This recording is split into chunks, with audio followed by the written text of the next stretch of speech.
All right, so today we're going to show you how to use one of these little guys. These are our thinning shears. That's coming up next. Hello everyone, this is Dwayne with Edge of Nowhere Farm, and we're coming to you here today, first week of April. We wanted to come and take a few seconds and show you what we're doing this time of year. So we got a lot of things happening on the farm.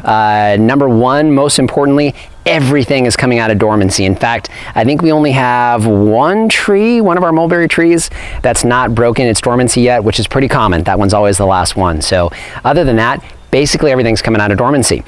In addition, we have several fruits that are in fruit, starting to set fruit really heavily. And so one of the things that we do this time of year, besides start harvesting some ripe fruit, that tree is right next to me here, our Shangri-La mulberry is right there, but also we're taking care of some thinning. So the tree that you see behind me here, we actually haven't talked about much before. This is our tropic sweet apple. The tropic sweet apple we actually get from RSI Growers. Reed at RSI Growers is who takes care of us on this particular variety. It's a very, very productive variety. It actually cross-pollinates with the Anna apple, which we also have, which is back kind of cat-a-corner from it, probably about 10 feet, 15 feet from it. But it does require a pollinator. We use the Anna, and it sets fruit early, so it's an early variety, which is what you see behind me here. Now, a couple things with the early varieties for us this year. We found it with our peaches, also with our apples. Those are the first two trees to flower for us, and then, of course, to set fruit. Typically those start ripening up with our peaches in May, takes us through June with our apple varieties.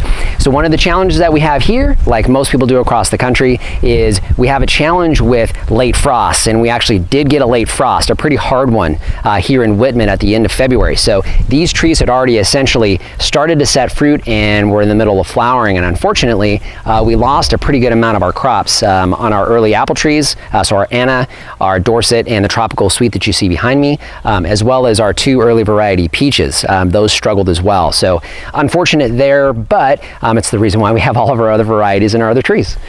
So back to the tropic sweet. So this time of year, one of the things that we do is we thin, which is what I use these shears for here.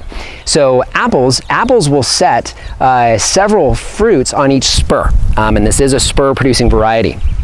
So I'm just going to look at this one arm here. Obviously there's several, but I'm going to work on this one arm today. And you get these clusters at the end of the spur. So a spur typically has anywhere from as little as one or two fruit up to 6 or 7 fruit that can set on one just cluster, so one of those spurs. And so what you have to do as you come through, if you get a really good fruit set, which we still did, when you get a really good fruit set, is you have to thin the tree. So a couple reasons why. Number one, you want to thin the tree because you don't want branches breaking. This is still a relatively young tree. It's only about 2 years old, so about 2.5. But either way, 2-year-old tree, it's got a lot of fruit on it, and these haven't even started to get heavy yet, and they're so they're gonna get much, much bigger as long as we let them. More of that in a second. So the biggest thing would be weight. So we don't want to have a whole lot of weight on each one of these branches. This particular branch is already being weighted down by the fruit that are down here. It's a downward facing branch. I'm sure the reason why I kept it was because of the spurs, and I wanted to get fruit off of it this year. Next winter, I can guarantee you we're going to be losing this branch, so it won't stay because it's pointing the wrong direction. We don't want downward facing branches, but we also don't want to lose this branch, so we don't want it breaking. If I'm going to lose a branch, I want it to be on my part. So in other words, my decision to lose it, not on its own because of too much fruit production. So first things first, we want to thin it so we don't lose branches. Second thing would be we want bigger fruit. So we want bigger and better fruit. It's America. We want bigger and better, right? All the time, bigger and better. So that's what we're really looking for in our fruit production as well. So not only do we not want trees breaking, we need to reduce the weight. Also, we want better, higher quality fruit that's going to taste better. We don't really care about what it looks like, but it tastes better.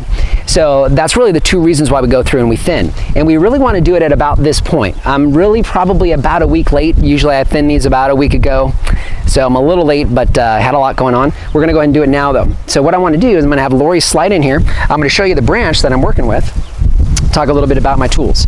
So first things would be these little shears. So these are just little tiny pruning shears. It's Fiskars is who makes these, some type of titanium thing. Pretty sure I got these from Home Depot. I want to say they're like, I don't know, 10 bucks, 15 bucks. They're inexpensive, but they're nice and sharp. And what's nice is they're small, so you can get down into small spaces, which is what we're going to be working with.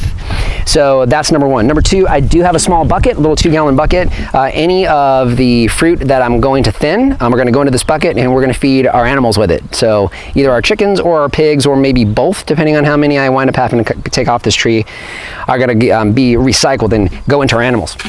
So Lori is in the right spot, actually, because we're going to be working off of this branch. But really what you can't see, or if Lori wants to slide around here, maybe she can get a good view of this.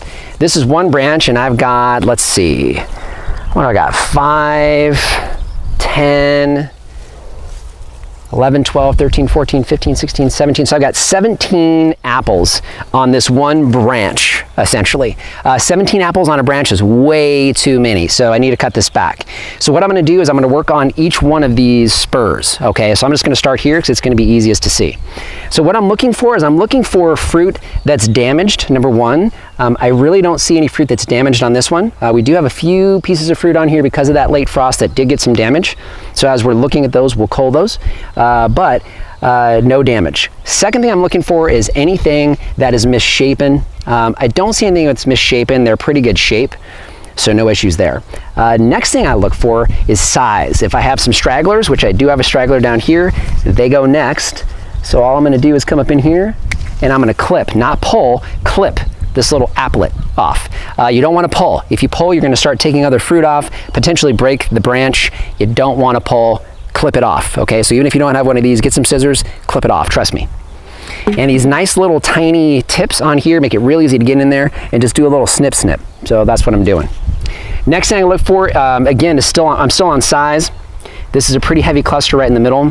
One of the things you want to do, this little king fruit right here, I think it's called king fruit or some other term, but this middle fruit in the cluster is usually your biggest fruit.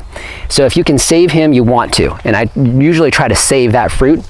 And what I'm shooting for is 2 to 3 apples per cluster. So I'm going to lose this one. Reason why is he's a little misshapen, but he's smaller. So of the 4 apples left, he's smaller. I'm going to get in there, take him off. So now what I've done is I've come through and I've taken that from 5 to 3 apples. I'm going to leave that alone. I probably will still come back and we'll wind up with 2 apples here, but what I want to do is I want to see who outpaces who. Also, we still get bird pressure like we do on everything else here on the farm. If a bird decides to go after one of these guys, whether he's the biggest or not, I'm going to come back and snip again and get back down to some fruit that we want to eat.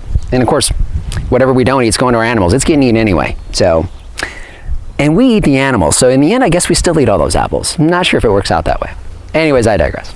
So that's done. So that one's thinned. So all I do, same thing here on this cluster, same thinking. Now with this one's a little different. My little king fruit here right in the middle, he's got some definite misshapen. You can see that's because of the frost. So he got a little misshapen.